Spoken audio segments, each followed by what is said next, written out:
Autoline Daily is brought to you by Bridgestone, passion for excellence, and by Dow Automotive Systems, innovations for clean powertrain solutions.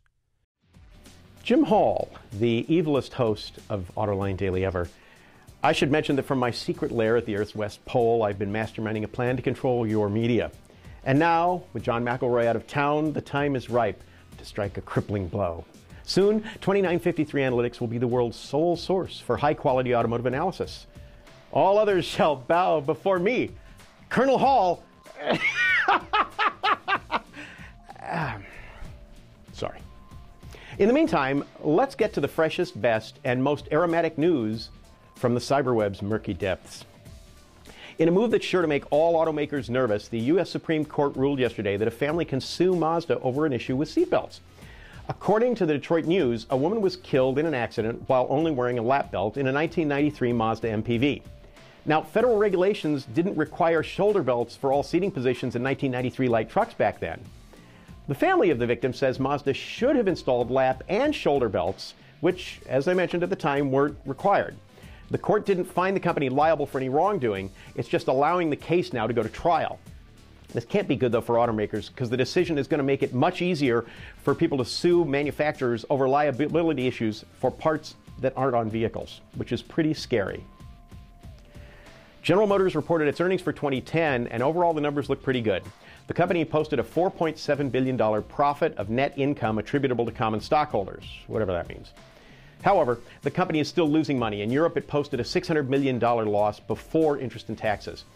Also, profitability fell in its international operations, primarily on account of China, where profitability dropped to $300 million from $400 million. GM's profit also fell in South America, but as reported earlier, the company was able to pay its hourly employees over $4,000 in profit sharing because overall numbers were strong. Oh yeah, GM will also be paying shareholders of the new company a $3.11 dividend as well. In a sign the global industry is turning around, Daimler announced it plans to hire over 10,000 workers this year. According to the AP, strong demand in the U.S. and China is spurring these hires. Daimler plans to hire nearly 7,000 skilled workers worldwide. In the United States, it's going to increase its headcount by 1,300 workers for the truck plant in Alabama. Talk about slow motion. Volkswagen and Portia's merger seems to be stuck in first gear as the two automotive giants face one roadblock after another. Blame the ever-thorough German legal system for some of the latest delays. According to Bloomberg, prosecutors are investing allegations of share price manipulation by two former board members. There are also some tax disputes and U.S. lawsuits to take care of. Because of these issues and some others, the official, final, functional merger probably won't take place until next year, which is like 2 years later than a lot of people thought it would be. Spyker is in the news yet again. Last year, it took on the failing Saab brand, and now Bloomberg reports the tiny Dutch automaker is selling its Sportscar unit to a Russian businessman in an effort to reduce its overall debt. Vladimir Antonov, no relation to the Ukrainian aircraft manufacturer that we're aware of, is a former chairman and shareholder of Spyker. He's paying 15 million euros, about $21 million, for the company's supercar division, which sold just 36 cars in 2009. But to be fair, they were 36 really, really expensive cars with a lot of handwork. Spyker's doing this to help its balance sheet, which will cut its interest payments and allow it to focus more of its limited resources on resuscitating Saab. It's always fun to take a peek at the personal finances of automotive executives. No, I'm not some perverted voyeur. It's just nice to see if they're really earning their keep. Has Chrysler's Italian import been delivering? You be the jury.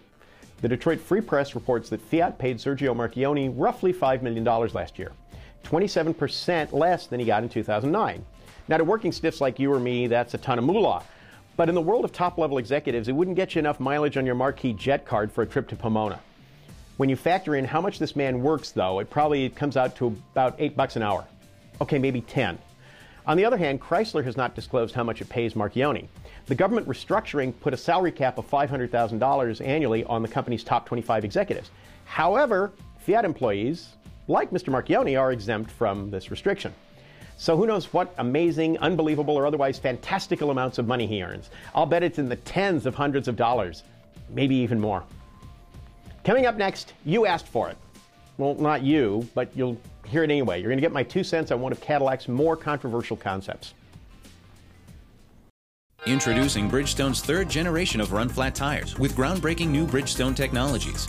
Bridgestone run-flat tires offer improved ride comfort, lower rolling resistance, and improved wear while giving you the peace of mind and comfort you need. At last year's Los Angeles Auto Show, Cadillac showed a rather controversial concept vehicle.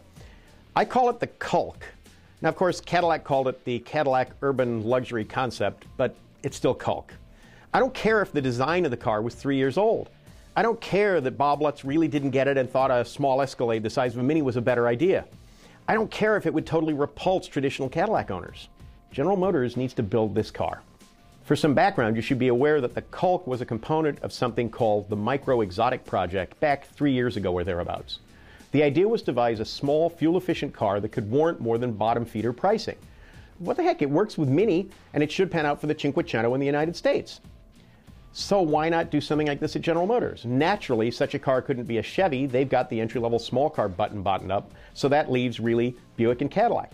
But when the Micro Exotic was underway, Pontiac, Saturn, and Saab were still considered viable endeavors. Not so now, so with only two logical nameplates left at General Motors, a premium-priced small car, with the way the Tri-Shield is branding, perhaps Buick would be a more appropriate place if you wanted to draw the younger Y buyers. That said, this car is actually the kind of product that Cadillac needs for the second and third decades of the 21st century. A car like this is about tomorrow, not a tip of the corporate hat to times past the way that Mini and the Cinquecento are. The Europeans have done a great job so far with leveraging the retro appeal of both of those vehicles. There are those who believe the Mini is getting a little long in the tooth and that it has a cartoon interior. And as much as I like Minis, I don't completely disagree with the observation. Right now, the Cinquecento is pretty much spot on for what the company needs to relaunch the Fiat nameplate in North America. But growing Fiat on this side of the Atlantic, building on the Cinquecento, is not going to be an easy task. The Cooper and the Cinquecento aren't the issue here, though. GM is missing out on the premium B-car market, a market that should be used to snag the youngest customers early and bond them to your products before they're old enough to know better. Besides, I plain old love the dinky Cadillac's attitude. Build this car, General Motors, but please, with a 1.4-liter turbo inline-4 rather than some clunky, rev-resistant lump of a 3-pot engine. And that's it for today's installment of Autoline Daily. Tune in tomorrow for the exciting conclusion of this week's mini-series. You don't want to miss it. And with that, we're going to come full circle and wrap things up. Before I say adieu, I'd like to remind you about this evening's festivities. Open your web browser of choice and navigate to our site, autolinedetroit.tv. Do it around 7 p.m. Eastern Time, and you will be rewarded with the Internet's most entertaining and informative automotive program. That's right, it's Thursday night, and that means Autoline After Hours. Captain Peter DiLorenzo, the auto extremist, is skippering the show this week. He's joined in studio by none other than Commodore Scott Burgess of the Detroit News. And of course, yours truly, Admiral Hall, will also be on the bridge. So don't miss it. With that, goodbye. I'll see you tonight. No, seriously, you'd better be there. And yeah, there will be a test.